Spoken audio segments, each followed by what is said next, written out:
안녕하세요 여러분, 윤쌤입니다. 올해도 공무원 면접 시즌이 돌아왔습니다. 그래서 재작년, 작년 가장 많이 물어봤었고 또 올해도 물어보지 않을까라고 예상이 되는 질문에 대해서 여러분들과 함께 알아보도록 하겠습니다. 공무원 면접에서는 개인의 경험을 묻는 질문들도 물어보지만 트렌드 키워드라든지 시사에 대한 여러분들의 생각을 물어보기도 합니다. 아무래도 여러분들이 또 정책을 시행하고 국가 소속으로서 또 국민을 위해서 일을 해야 하는 공무원의 특성상 여러 가지 사회 이슈라든지 또 사회 문제들 그리고 트렌드에 대한 관심도를 적극적으로 보려고 하는 질문이 또 많이 출제가 되고 있습니다.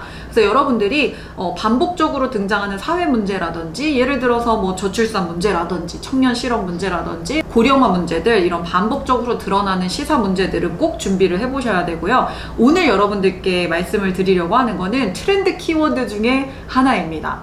계속 뜨겁게 달궈졌던 트렌드 키워드가 하나 있어요. 뭐냐면 바로 MZ세대입니다. MZ세대와 관련된 질문들을 공무원 면접에서 작년에는 정말 거의 모든 직렬에서 정말 많은 지역에서 빈번하게 많이 물어봤었던 것 같고 또 재작년부터도 또 스멀스멀 물어보기 시작을 했었는데 심지어는 5분 발표의 주제로도 출제가 된 적이 있었던 키워드입니다. 그래서 올해 면접을 준비하시는 분들이라면 MZ세대에 대한 여러분의 생각을 꼭 좀 정리하고 가시면 좋을 것 같아요. 심지어는 우리가 인터넷만 찾아봐도 정말 이 공무원 사회에서 MZ세대에 대해서 어떤 고민들을 갖고 있는지를 찾아볼 수가 있어요. 보시면 이렇게 인터넷을 검색을 해보시면 MZ 공무원을 잡아라 막 이런 것들도 나오고 또 MZ세대들이 조직에 어떻게 적응할 수 있는 것인가에 대한 질문들도 굉장히 많이 물어보고 있어요. 뭐 주거대출, 배낭연수, 호캉스, 서울 자치구에서는 뭐 후생복지를 강화한다라든지 여러 가지 정책들을 많이 내어놓고 있습니다. 그리고 조금 더 검색을 해보시면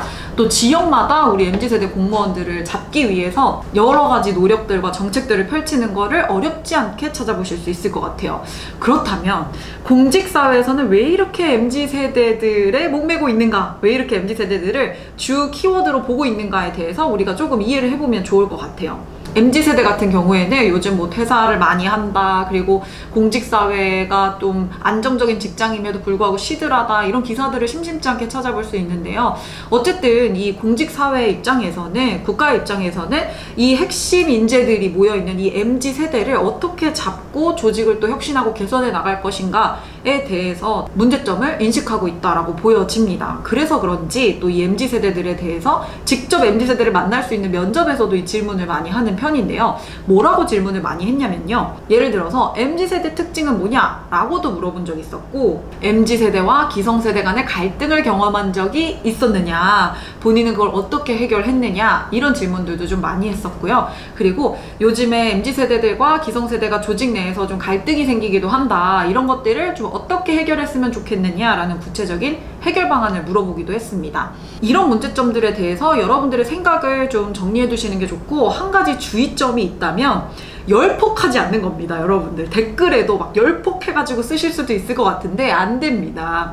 이거는 그냥 면접이고 본인의 생각을 물어보는 거기 때문에 이렇게 월급이 적으니까 MZ가 도망간다, 맨날 월급 올려줄 생각은 안 하고 이 MZ들이 도망간다는 생각만 한다, 막 이런 것들에 대한 분노는 개인적인 분노는 제가 충분히 이해하지만 그런 부분들은 잠깐 배제하고 조금 더 차가운 마음에서 이런 문제들을 어떻게 개선하면 좋을지 현실적인 대안에 대해서도 생각을 해보시고, 여러분이 이런 MZ세대들이니까 우리가 다 이제 MZ세대잖아요. 그러니까 어떻게 조직에 적응하기 위해서 또 그들이 뭘 해줬으면 좋겠는지에 대해서 생각을 해보시는 것도 좋을 것 같고, 근본적인 이런 갈등의 원인은 무엇인가 또 생각해 볼 필요가 있습니다. 이거는 그냥 간단한 제 생각인데요. 저는 너무 MZ세대하고 너무 꼰대꼰대 하니까 우리가 더 멀어지는 것이 아닌가? 라는 생각이 들더라고요. 모든 MZ세대가 개인주의적이고 막 맑은 눈의 광인이고 이어폰 끼고 이러고 그러진 않잖아요. 그런데 이게 매스컴에서 이 MZ세대의 특징적인 이미지들을 좀 과하게 다루다 보니까 뭐만 하면 이제 기성세대는 요 MZ들이 할 말 다 한다 막 이렇게 얘기를 하기도 하고, 또 꼰대라는 이 단어가 생기면서 라떼는 이런 단어들도 생겼잖아요. 어른들이 하시는 얘기들을 좀 들어보면 항상 그냥 뭐 꼰대같이 고구마 먹으듯이 답답한 어른들도 있지만 피가 되고 살이 되는 이야기를 할 때도 있거든요. 그런데 그런 것들을 우리가 너무 서로 이렇게 세대별로 나눠서 이 단어를 만듦으로 인해서 프레임에 갇혀서 서로를 더 이해하기가 어려운 것이 아닌가 라는 생각을 저는 가끔 할 때가 있었습니다. 만약에 그런 생각을 한다면 여러분들이 또 그런 생각을 답변에 잘 녹여보시는 것도 좋을 것 같아요. 결국에는 정답은 없고 여러분들이 뭔가 혁신적인 아이디어를 내기보다 이런 사회의 문제에 대해서 고민을 하고 여러분들의 생각을 가져보려고 노력한 흔적들, 또 사고의 깊이들을 보여줄 수 있다면 충분하기 때문에 여러 가지 사회 이슈들이나 또 트렌드 키워드나 우리가 주변에서 다뤄볼 만한 이런 문제들은 직렬과 상관없이 여러분의 생각을 정리를 해두신다면 면접에서 조금 덜 당황하고 미리미리 고민해본 사람들은 그 답변을 할 때 깊이감이 완전 다르거든요. 그래서 여러분들이 이런 사회 문제들에서도 좀 놓치지 않고 꼼꼼하게 준비를 해 가신다면 어나더 클래스를 보여주고 올해는 공시를 마무리 지을 수 있지 않을까 생각합니다. 그래서 여러분의 생각 꼭 정리 한번 해보시고요. 이 MZ세대 키워드는 올해 윤쌤이 또 예상 주제로 뽑은 만큼 여러분들이 꼭 준비를 해가셨으면 좋겠습니다. 거침없이 드러내고 마음껏 표현하세요. 세상이 여러분 편일 것입니다. 안녕!